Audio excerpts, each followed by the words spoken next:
এদের মহার্ঘ ভাতা দেওয়ার সিদ্ধান্ত নিয়েছে সরকার। এছাড়া পেনশনভোগীরাও পাবেন এই সুবিধা। কর্মচারীরা কর্মকর্তাদের তুলনায় বেশি ভাতা পাবেন। এবারই প্রথম গ্রেড অনুযায়ী মহার্ঘ ভাতা দেওয়ার সিদ্ধান্ত নিয়েছে সরকার। যারা পেছনের গ্রেডে চাকরি করেন তারা এই ভাতা পাবেন বেশি হারে। কর্মচারীদের মহার্ঘ ভাতা বেশি হবে, আর সামনের দিকের গ্রেডে চাকরি করা কর্মকর্তারা কম হারে ভাতা পাবেন।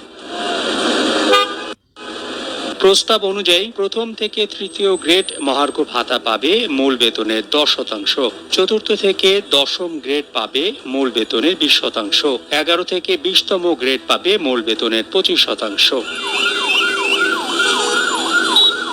বেতন বৃদ্ধির নতুন হার অনুযায়ী সর্বনিম্ন বেতন বাড়বে 4,000 টাকা, সর্বোচ্চ বেতন বাড়বে 7,800 টাকা। তবে মহার্ঘ ভাতা কার্যকর হওয়ার পর আর বহাল থাকবে না আগের সরকারের দেয়া 5% বিশেষ প্রণোদনা সুবিধা।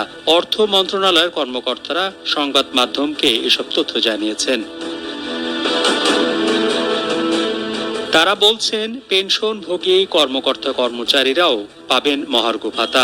মন্ত্রণালয়ের কর্মকর্তারা আরো জানান, রাজস্ব খাতে ব্যয় কমিয়ে রাখা খুবই কঠিন, কাজেই সবকিছু উন্নয়ন বাজেটের উপর গিয়ে পড়বে। উন্নয়ন বাজেট কমানো হবে, সেই অর্থ দিয়েই বর্ধিত বেতন ভাতা দেয়া হবে। আমরা অ্যাক্টিভলি কনসিডার করছি। মহার্ঘ ভাতা নিয়ে যদি একটু বলেন। না, আমি এটা নিয়ে কনসিডার করছি, এটা কমিটিকে দায়িত্ব দিয়েছেন, ওরা ওয়ার্কআউট করলে আমাদেরকে দেবে। হচ্ছে কি স্যার, হচ্ছে কি হওয়ার চান্স মোটামুটি, কিন্তু হয়তো একটু সময় লাগবে। আমি বাজেটের ওয়ার্কআউট করে দেখি কখন থেকে দিতে পারবো, কত দিতে